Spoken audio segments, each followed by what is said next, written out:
My name is Scott Neigh, and this is Talking Radical Radio.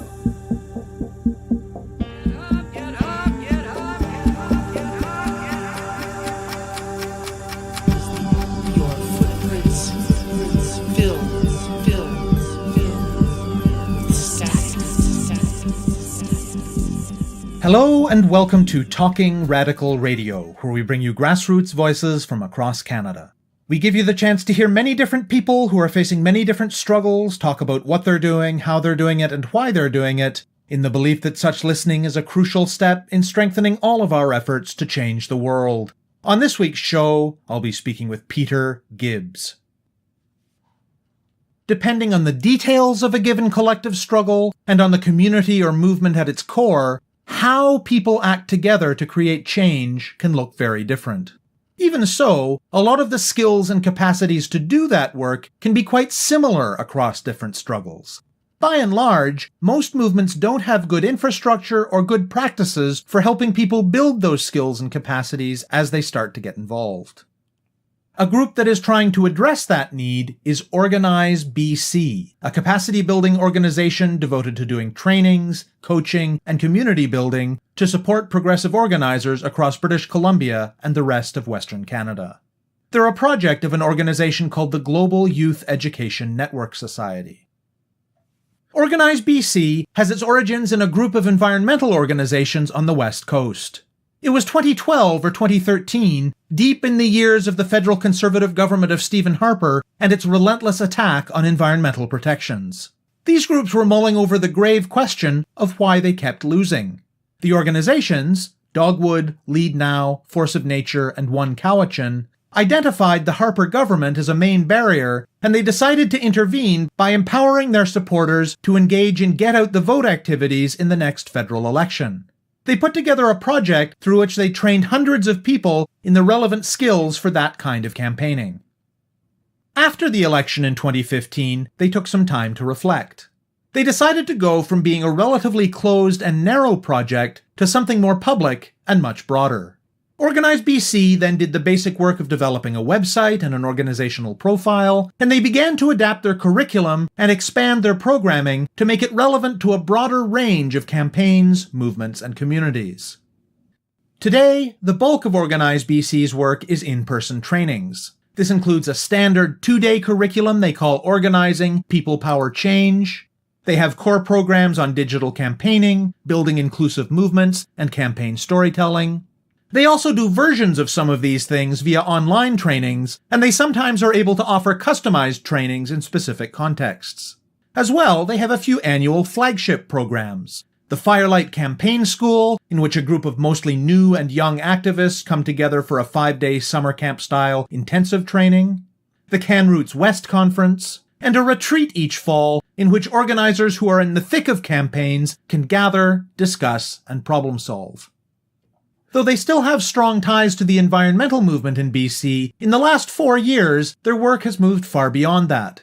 They have done trainings with people involved in struggles related to Indigenous sovereignty, the labour movement, public childcare, gentrification, queer and trans communities, migrant justice, healthcare, and much more. Their next big event is the 2019 edition of CanRoots West, which is happening on April 13th and 14th in Vancouver. Presenters will include organizers from groups like the Vancouver Tenants Union, Lead Now, Justice for Janitors, the Indigenous Land Defense Initiative Tiny House Warriors, and the Sunrise Movement. And that last one is the organization whose work has catapulted the Green New Deal into the national conversation in the United States. Their workshops and talks will touch on things like digital organizing in the labor movement, resisting the racism and white supremacy that gets reproduced within our movements, working for progressive change at the city level, building community solidarity in Indigenous contexts, organizing with workers of color, and direct action. I speak with Gibbs about Organize BC and about their work to build skills and capacity among people engaged in activism and organizing in Western Canada. My name is Peter Gibbs. I live on the unceded territories of the Lekwungen-speaking peoples in Victoria, BC. I am a co-director with Organize BC. And Organize BC, we are a capacity building organization, and we do training, coaching, and community building to support progressive organizers and campaigners across BC and Western Canada to become more effective at driving progressive change. I first came into organizing through climate change. From the time I was 16, I worked at a summer camp for 10 years. That was a really formative part of my upbringing and learned a lot of values around environmentalism there through the camp, and then also a lot of values around feminism from the staff. And one year when I was working there, my job was to teach environmental programs. I would do this activity where I would read The Lorax by Dr. Seuss to a group of kids in the woods, and we would sit in a circle and I would read this story, and then I would ask them, what do you think this story means? And the kids understood the metaphors in the story. They talked about clear cutting and sweatshops and all of the things that good people are supposed to do to make the world a better place. And I realized after a summer of doing that activity with kids from, age 8 to 16, that I wasn't doing most of the things that these children fundamentally knew were the right things to do. That led to a 2-year project where I tried to have a sustainable carbon footprint as defined by the United Nations. And when I eventually accomplished that, I felt super isolated and alone and felt like I had done all the things that, climate change documentaries at the time had said you should do, but the world hadn't changed. And it was that feeling of wanting to do something that actually felt effective that eventually led me to community organizing and organizing around climate. My early introduction to organizing was in the very early days, a little bit of work with the Green Party. And then I was one of the key grassroots organizers who organized around the 2009 proportional representation referendum in BC. And then from there, I organized on issues around pipelines and divestment. So I helped start a group called Dogwood, which is a major environment and democracy campaigning group in BC. I helped them start their grassroots organizing program as a volunteer, and then around the same time also helped to co-found a divestment campaign on my campus at UVic. So Organize BC came out of a group of environmental organizations in BC who around 2012, 2013 were asking themselves why they kept losing. It was the height of the Harper era of environmental protection rollbacks, where omnibus bills were wiping out decades of progress on key issues. So these organizations started to look around for examples of where progressives were winning. And at the time, 10 years makes a really big difference in politics. One of the places they looked was south of the border, where the Obama for America campaigns in 2008 and 2012 had mobilized more than 2 million volunteers on election day in each case. And they wound up bringing up some trainers who were Obama campaign alumni to actually run some training for these organizations. These organizations collectively decided that they wanted to have an impact in the 2015 federal election, with the thinking that they couldn't really accomplish anything while Harper was still in power. And so they wanted to empower their supporters to get out the vote in that election. And so those 4 groups, it was Dogwood, Lead Now, Force of Nature, and One Cowichan, started Organize BC as a collaborative training project. So in its first about 2 years of existence, Organize BC's primary focus was just working to train some of the staff, but mainly many hundreds of volunteers who volunteered with these organizations to increase their capacity and enable them to run grassroots-led get out the vote campaigns. After that election took place, there was a bit of taking stock. We asked ourselves, is the work that we're doing still necessary? And is there a broader audience of organizations and movements and communities that would want access to these resources and capacity building? And the answer on both fronts was yes. And so we undertook to start to do, at first, smaller steps to make our programs more accessible and relevant. So in the first couple of years, if you weren't part of one of these 4 organizations or you didn't know someone in one, you couldn't really come to a training just because you couldn't find us. And so there was some very basic work, like coming up with a logo and a website and a description of our organization. So it was just a lot of basic nonprofit communications work to set up an organization that was easy to find and access. From there, we also started looking at standardizing our curriculum to be as widely useful as possible to as large a group of people. So in our first couple of years, a lot of our trainings were all focused towards canvassing campaigns. And so we did work with our curriculum to make it relevant to people running any kind of campaigns, whether or not they're doing door knocking or election work. One of the main activities that we do is a program called Organizing People Power Change. And it's a 2-day curriculum that we run through what we call the 5 leadership practices of community organizing, which are telling stories, building relationships, structuring teams, strategizing, and taking action. And so we do highly participatory workshops where we introduce people to these frameworks, share case studies where they can see those frameworks in action, and then get people to practice telling stories, strategizing for campaigns, practicing volunteer recruitment skills. So that's one of the main things that we do and have been doing for the past 5.5 years now. And then that also looked like expanding the scope of our programs. Our original course content, one of the things that came out of the community of praxis that was building around that was actually a lot of those organizations were organizations that were in the environmental movement. They were primarily staffed and were run by volunteers who were white folks and were really asking questions around inclusion and equity. And so we developed our inclusive movement building workshop as a resource for organizations that wanted to shift their organization to being more inclusive. We introduced participants to anti-oppression frameworks and help them understand how to apply those within their own campaigns and social movements to reduce inequities that occur within movements. And over time, as we developed a stronger presence in communities, as we had more and more trainings, it became easier and easier to add a new program as people knew who we were and trusted that we could put on good work. In addition to those workshops in person, we also do a similar workshop online as an online training series. And we've also expanded out to do a broader range of trainings in the last few years. So we also run an online training series on digital campaigning. So using the digital campaigners toolbox to make social change. And then we also have a couple of specialty programs. So we run Firelight Campaign School, a 5-day overnight program where we take mostly young and mostly new activists, but not always, to a summer camp for 5 days and give them a crash course on how to run campaigns. As we developed new programs, one thing that became really important to us was to design them in such a way that people who weren't our typical audience were going to access. And so as we expanded and developed Firelight Campaign School, one of the things we did was we brought in an external contractor to help us design the program to give a fresh perspective from outside our organization. And we hired this really wonderful facilitator and organizer, Tahia Ahmed, and she designed Firelight from scratch. And one of the things that she did that I think was really important and formative for that program in our organization was she actually thought about who we wanted to see in the program. So, we wanted to see a lot of young people, a lot of folks who are members of marginalized communities and fighting on issues around marginalization.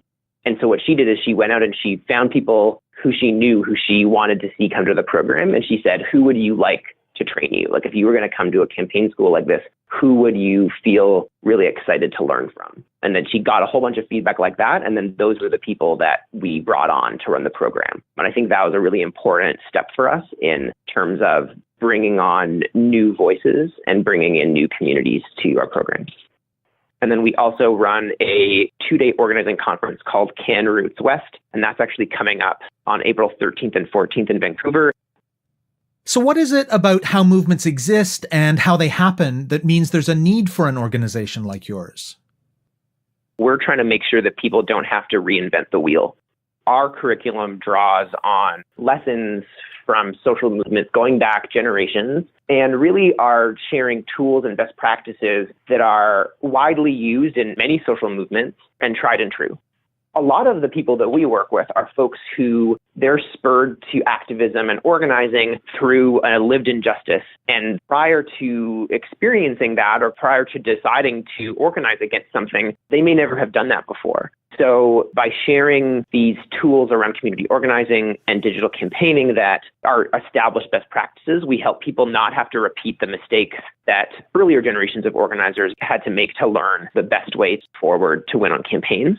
I think another piece that's also helpful to frame up is we have people who will come to a workshop who this is the first time they've organized or they're very new to it. But we'll also have people who have been doing this for a very long time and have never received any formal training. And a reason why I find that is often very helpful for folks is that they're in this workshop with us and we're actually teaching them things that they already know how to do, but they hadn't put words or they hadn't given it a label to this practice that they already use.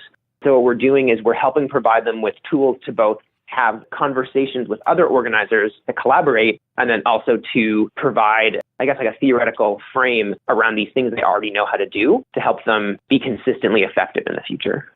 I wonder if it might be helpful to define some of the terms that we're using. Like maybe talk a bit about what a campaign is. I feel like the word campaign and campaigner and organizing and organizer can really get used in a lot of different ways and in a lot of different contexts. We're very careful to avoid, as best we can, telling people what a campaign is or what organizing is, because it does mean different things in different communities. That said, when we do training, we define campaign as work focused towards achieving a particular change in the world, and that work takes the resources of a community and it focuses it towards trying to achieve something tangible, and then you keep trying different things until you are successful. So on a campaign, often some of the important steps are articulating who you're organizing. So who is the community that's facing the challenge and actually bringing together a group of people. Early in that process, you also need to articulate what you're trying to achieve, what problem you're trying to solve, and then what the compelling story is that you're going to share with people to share your vision for change and have people come on board. At that point, you can develop a campaign strategy.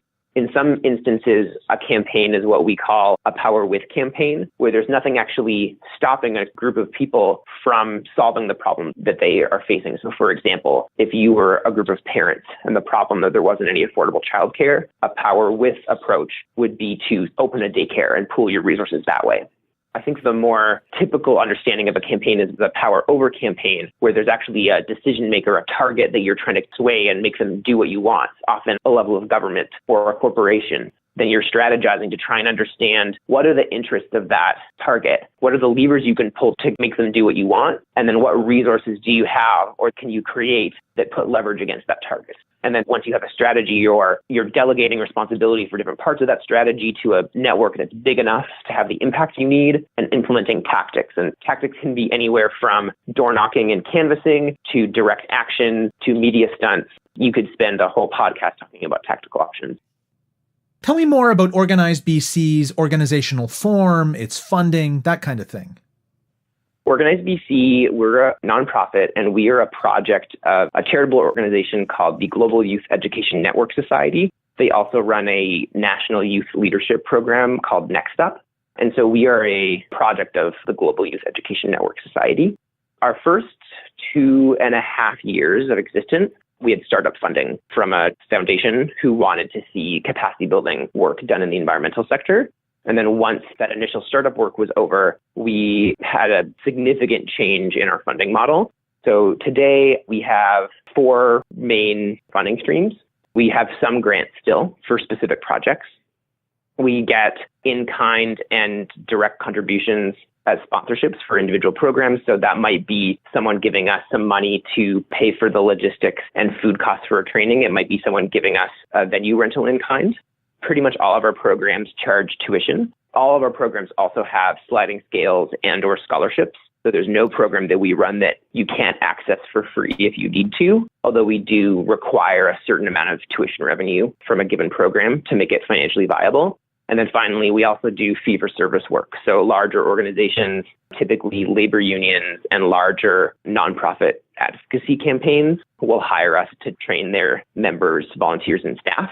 So yeah, those 4 different streams make up enough funding for us to keep, depending on the time, 1 to 2 full-time staff. And then we pay our trainers for their time. So we bring in trainers on specific projects. For a given program, we'll bring anywhere from 1 to 4 people in, depending on the scope of it. What groups and communities and movements have you worked in and with in the last 4 years? So as I said at the beginning, when we first started, we basically only worked with environmental organizations. And I would say that as we sought to make the capacity building work that we wanted to offer available to people outside the environmental movement, there was definitely work to have people in other movements see us as a place that was both relevant to them and then also was inclusive and accessible to them. I would say that we are a significantly more diverse organization in terms of the communities and movements that use our trainings and are part of our community. So we've had folks from a whole wide variety of movements now take advantage of our trainings and participate in our community. So to name a few, we have folks who do work on Indigenous sovereignty campaigns, housing affordability, migrant justice, supporting youth in and aging out of foster care, working on affordable childcare, public health advocates, folks doing anti-gentrification organizing, people organizing in the queer and trans communities, a lot of folks from labor unions and doing work on workers' rights, And then we continue to have a lot of involvement from people in the environmental movement as well. So my sense is that organizations that do capacity building like Organize BC, or that do other kinds of what you might call social movement infrastructure work, are much more common in the US than they are in Canada, even once you account for the difference in population. Why do you think that is? I think that is much more present in the US. And I think that's a reason why after the 2015 election, we really decided that we wanted to continue our work because we saw a big gap. So, if you look to the US, there are numerous organizations doing this kind of capacity building. And I think that speaks to a few different things. I do think that much of it is related to size of population, but I think there's a minimum density required to make an organization like this viable under the funding model that we work under. So, for example, when we run a training where a certain proportion of the funding needs to come from tuition, for example, you need a certain population density to be able to run a program like that. So there's some basic financial logistical reasons for that.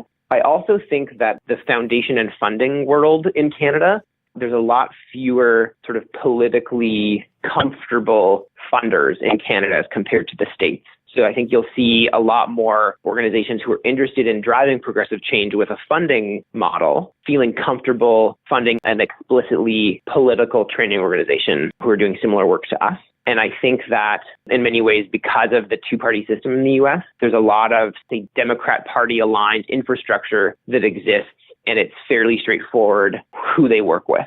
Whereas in Canada, any number of people here can call themselves progressive, and it's a bit complicated as to what their party affiliations are and then what advocacy organizations they work with.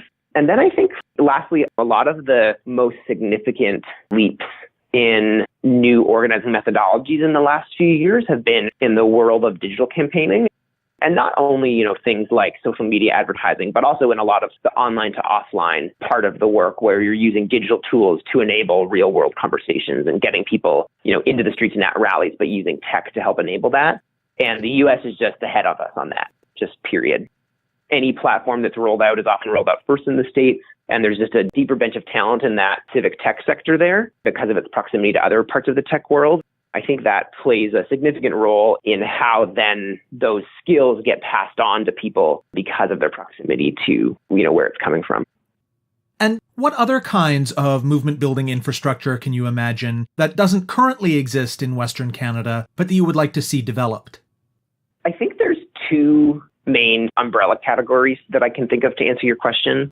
The first is coaching and follow-up. So a lot of the work that we do is we bring people in for 1 to 5 days of training with the idea that they will take the information and the skills they learn and use it on their campaigns to be more effective. And I think that one of the things that we have always and continue to struggle with is the right model to provide ongoing support to make sure that those skills actually get implemented.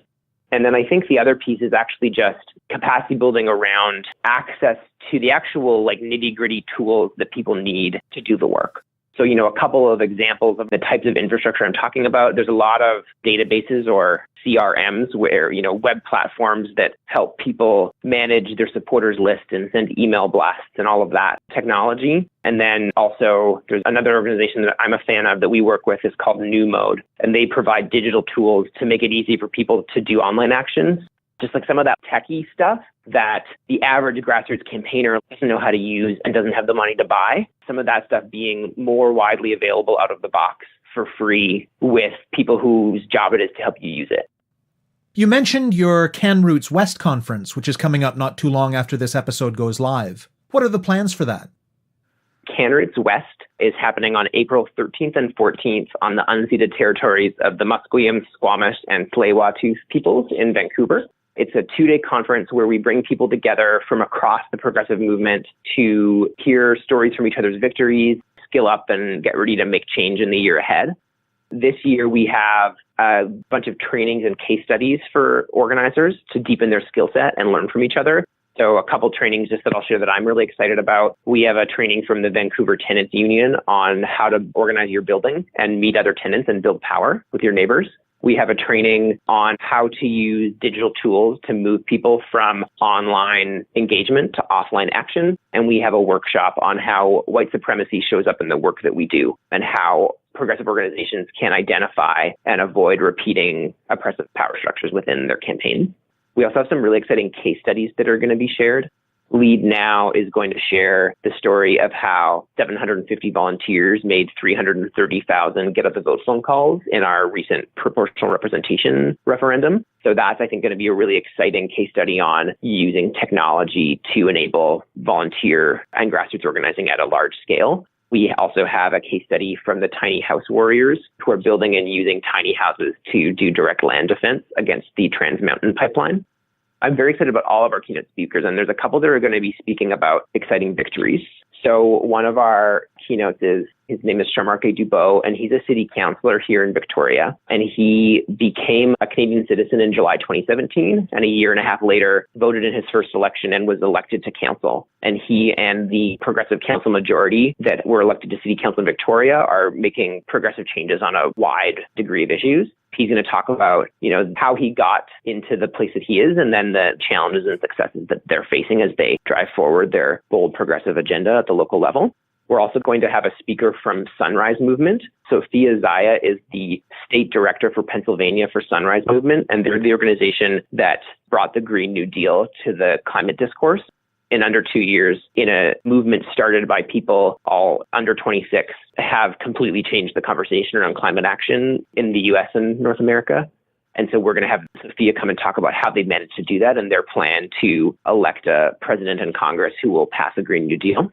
Another exciting victory that we're going to be hearing from is from a campaign called Justice for Janitors, and they're with SEIU Local 2. It's a national campaign that works to prevent contract flipping and privatization of custodial workers. And they do that by uniting workers from across a city or region to put pressure on employers. And so they successfully defended a contract flip that was going to be done by an organization that was providing custodial services for BC Hydro. And I'm really excited about that because it's a really amazing example of how precarious workers can actually be united into a very powerful position with their employer. You have been listening to my interview with Peter Gibbs of Organize BC. To learn more about their work, go to organizebc.ca. To find out more about Talking Radical Radio, the guests, the theme music, and the ways that you can listen, go to talkingradical.ca and click on the link for the radio show. On the site, you can sign up for email updates or follow us on Facebook, Twitter, iTunes, SoundCloud, and other platforms. I'm Scott Neigh, a writer and media producer based in Hamilton, Ontario, and the author of 2 books of Canadian history told through the stories of activists, published by Fernwood Publishing. Thank you very much for listening, and I hope you tune in again next week.